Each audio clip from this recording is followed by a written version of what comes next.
Wait, okay. My name is Austin Norrisworthy, and this is Barbara Foreman, and this is Landry Westmoreland.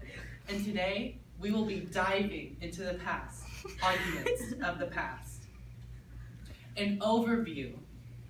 It is important that we learn from our mistakes to make better decisions for our future and current circumstances that will inevitably lead to our future. Where to start?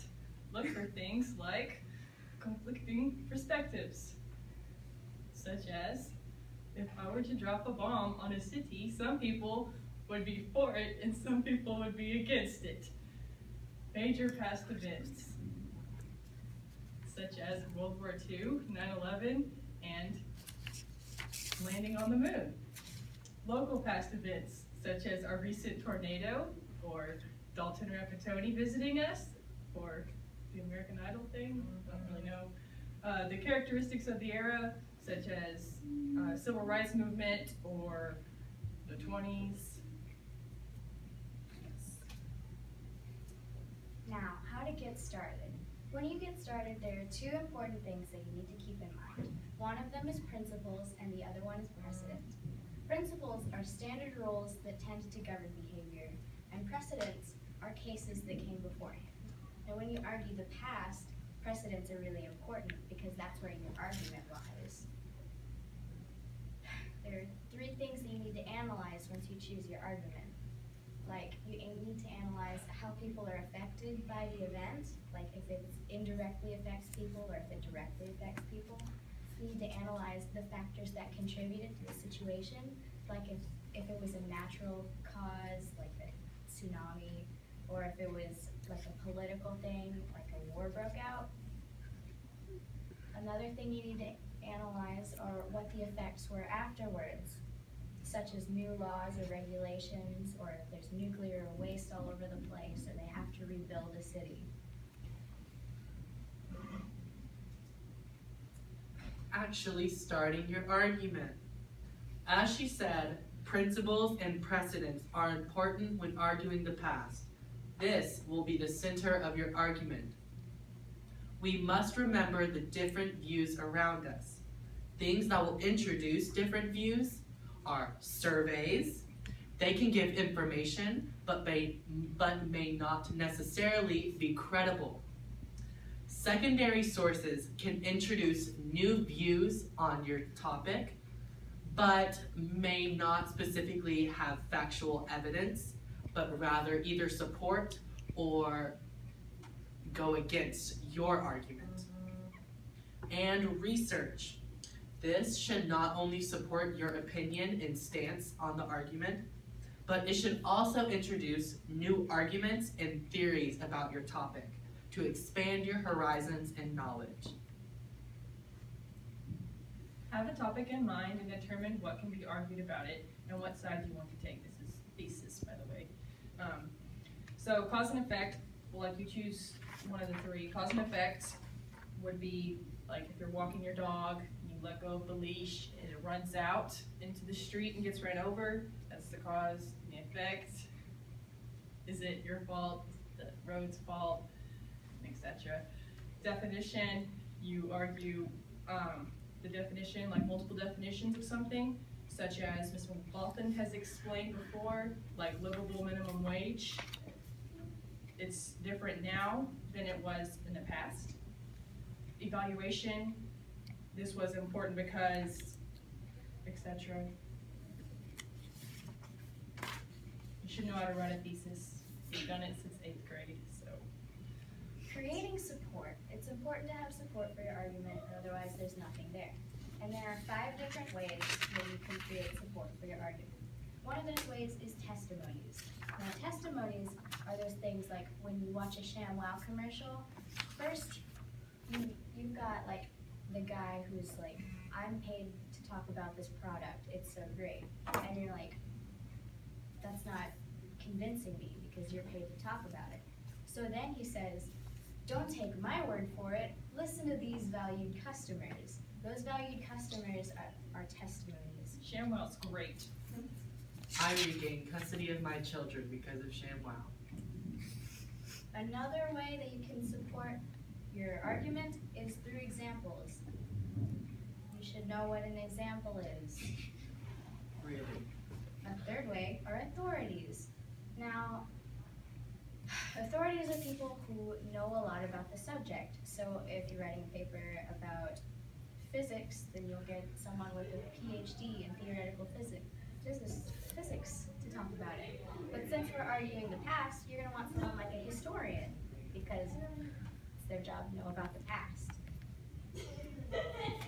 Arguing the past. Continue. Number 4, in addition to what she was talking about, is analogies. So as the wise and beautifully structured Miss McLaughlin once quoted, if you want to listen to music while you're taking a test, you can compare it to this. If you're driving in downtown Dallas, are you going to turn up the music or turn down to focus? You're going to turn the music down because you can't focus with loud music on. Therefore, you must not listen to music. This is an appeal to logic, which leads me to talking about appeals to logic and value. A lot of commercials and infomercials will say, just look at these results.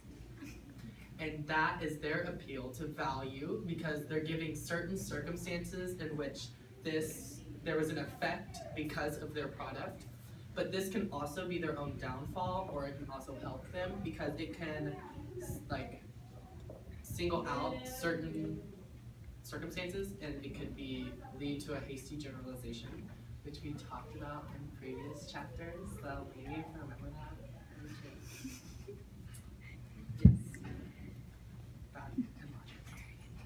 Arrangement.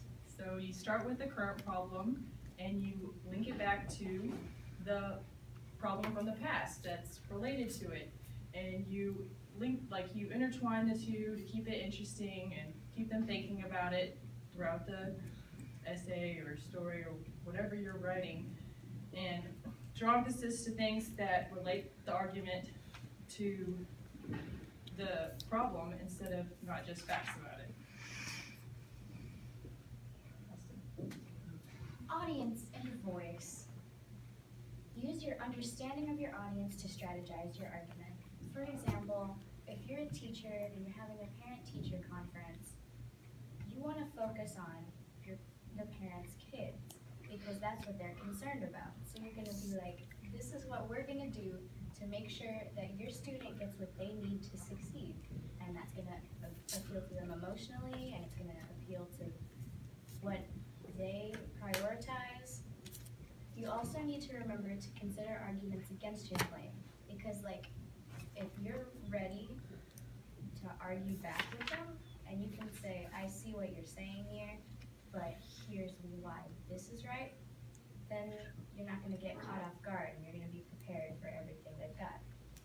Elevated language is going to help you, because if you use smarter words, then you're going to sound more intelligent and people are more likely to believe you. Also, using authorities is important, but it's also important to be your own authority, because if people believe you, then they're going to believe your argument. And lastly, revision. It's good to see things in new perspectives. So when you open, I'm just using a transition word, I don't know that. When you open your eyes to new things and arguments and you support, you broaden your horizons for what you're learning about, and in turn, your stance on the subject. In addition, it's good to be open-minded, otherwise there's not going to be any progress. If you don't ever allow progress in your life and you're not open-minded to it, you're going to end up middle-aged with no wife and 2 kids. You're going to be stuck in some suburban town. You're going to be wondering, whatever got you here? It's because you weren't open-minded to progress. Your thesis and everything that consists of your argument has to be relevant, because if it's irrelevant, then literally there's no use in writing your argument. Seriously, be relevant. And Lastly, it's good for peer review, because if my friend Barbara is gonna look at my paper, it opens me up to new ideas. Thank you for watching. I hope this was helpful. Any questions?